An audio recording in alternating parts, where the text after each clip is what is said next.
Hello and welcome to this edition of Channel 8 News. Coming up on this edition of Channel 8 News, take an exclusive tour of the new $25 million Discovery Center. Plus, find out about Kansas State's own student-run nuclear reactor and the dangers that come with it. And Kansas Governor Sam Brownback was in Manhattan over the weekend. Find out what he had to say. All that and more coming up on Channel 8 News. Is Channel 8 News, KKSU LP. For Manhattan and Riley County. From Kansas State University, this is Channel 8 News. Welcome to your weekly news update. I'm Michael Pereira. And I'm Brooke Lennington. Last week, we told you about the outbreak of whooping cough cases Riley County had been experiencing. The latest update from the Riley County Health Department is that out of 13 suspected cases, 5 are confirmed to be whooping cough. Riley County Health Department is still encouraging people from ages 11 to 64 to get vaccinated for whooping cough. Even if you are feeling healthy, the Riley County Health Department is providing vaccines through a walk-in basis. Their hours are Monday, Tuesday, and Wednesday, 8 to 4:30, Thursday, 9 to 6:30, and Friday morning, 8 to 11:30. While it is finally February, we are now experiencing cooler temperatures than we were last week, and even some snow. Our weatherman Jeremy Bone is here for our first look at the weather. Jeremy? Thanks, Michael. Quick look at first weather here. Walking around town this morning, it was really cold outside. You really needed that heavy coat. While last week we were seeing temperatures in the upper 50s and 60s. Well, what happened was we had a low pressure system come through, brought us rain, kind of clipped our temperatures down. Will that be a trend to come? Or will we see the temperatures rebound for next week? I'll have that and more later on. Thanks for the quick update, Jeremy. We will check back with you later in the show for a full look at your weekly forecast. If you haven't already heard, Governor Sam Brownback made a recent appearance right here in the Little Apple. Governor Brownback, a well-known politician here in Kansas, was in Manhattan Saturday morning. He arrived at the Holiday Inn for a Republican breakfast where he was the main speaker. There were also candidates who were running for Senate and other local offices. Thanks to Brownback's appearance and the large turnout for the fundraiser, within a matter of 10 minutes, over $6,000 was raised for the Riley County Republican Party. Channel 8 reporter Don Bolerjack got a chance to talk to Governor Brownback, so tune in next week for more on the story. Love is in the air and Valentine's Day is just around the corner. That's right, Michael. I found out that for local flower shop owners, Valentine's Day brings more than just love. Rose wrist massage would be lovely. Jan Miller will celebrate her 25th year this fall as owner of Steve's.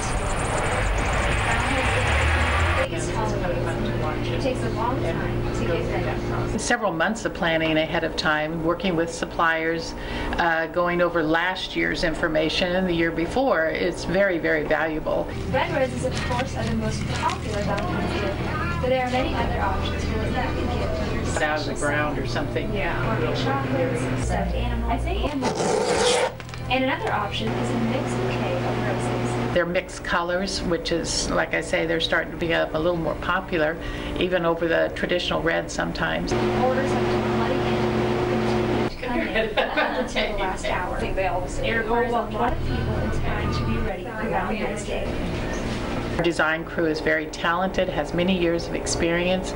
We are very, very prepared. We could start tomorrow, and in fact, we're doing a little prepping this weekend. So be sure to get your orders in.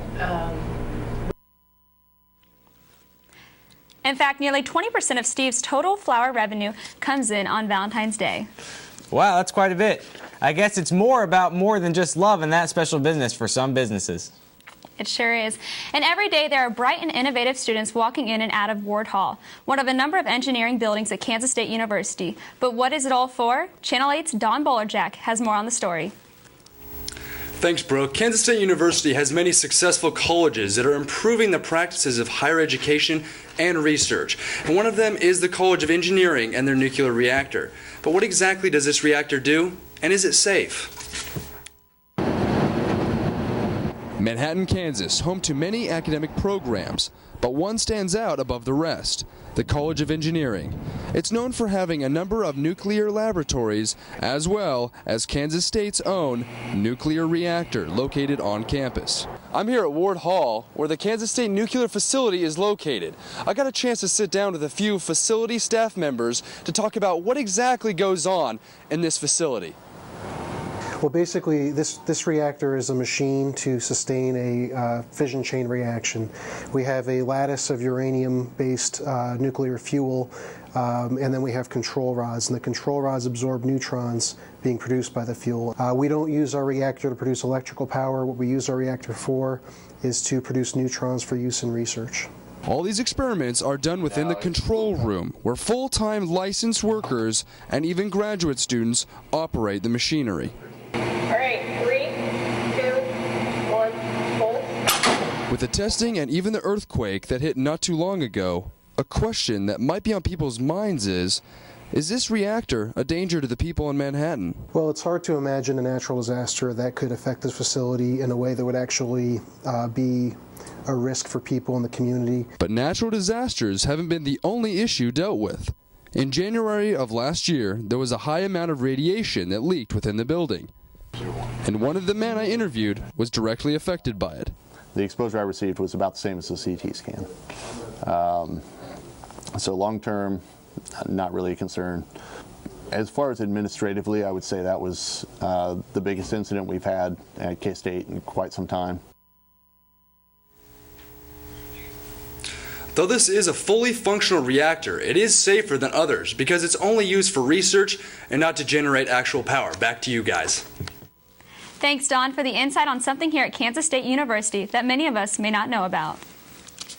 Well, we've got to take a quick break here at Channel 8, but up next we will take you on an exclusive tour of the Flint Hills Discovery Center and hear what's going on around campus from our friends over at the K-State Collegian. Stay tuned.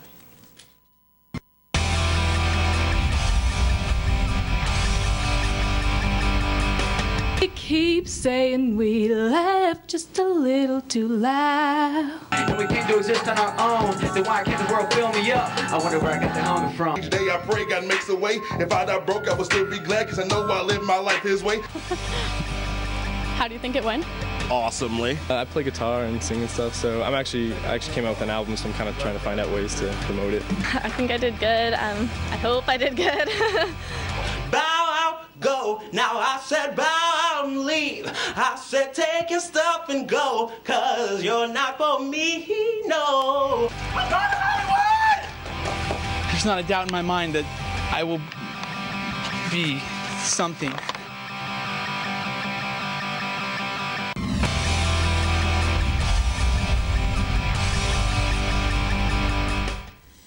Welcome back to Channel 8 News. The Flint Hills Discovery Center is still under construction, but that didn't stop Channel 8's Chris Powell from getting a look at what's inside.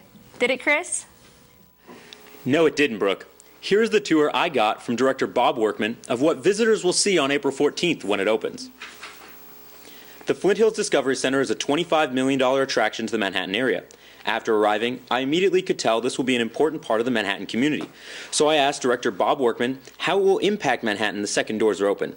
He told us he thinks people are truly going to get excited about something they take for granted. It's an important part of the ecosystem we live in. Stepping into the prairie is an area designed for children. This area will have interactive, playful pieces so that children can enjoy the Discovery Center too. A family activity center will allow children to learn by doing and together as a family. Not every area will be Flint Hills oriented though. There is a children's temporary exhibit and the temporary exhibition hall where displays will change every few months. Learning about the extraordinary tall grass prairie will be easy to do. Permanent exhibits will highlight the geology of the Flint Hills and the rich soil that makes it one of a kind. The big red you see is the canopy over an area called Fanning the Flames. And it tells the role of fire. We wouldn't have the Flint Hills if it weren't for fire. The rock wall facade is a cut from what the soil would look like with more features yet to be placed. He tells me there's nothing like watching a child when they come into a place like this and really get turned on by the stuff around them that they take for granted. And it's a rich story that we feel proud of. Work is still being completed, but the date has been set and the center will open April 14th. With temporary exhibits coming and going, the Flint Hills Discovery Center will be a perennial attraction in Manhattan. And now back to Brooke and Michael. Hopefully we can get Chris back in there when it opens and see all the completed work. For $25 million, I'm excited to see what they'll put in. Thanks, Chris.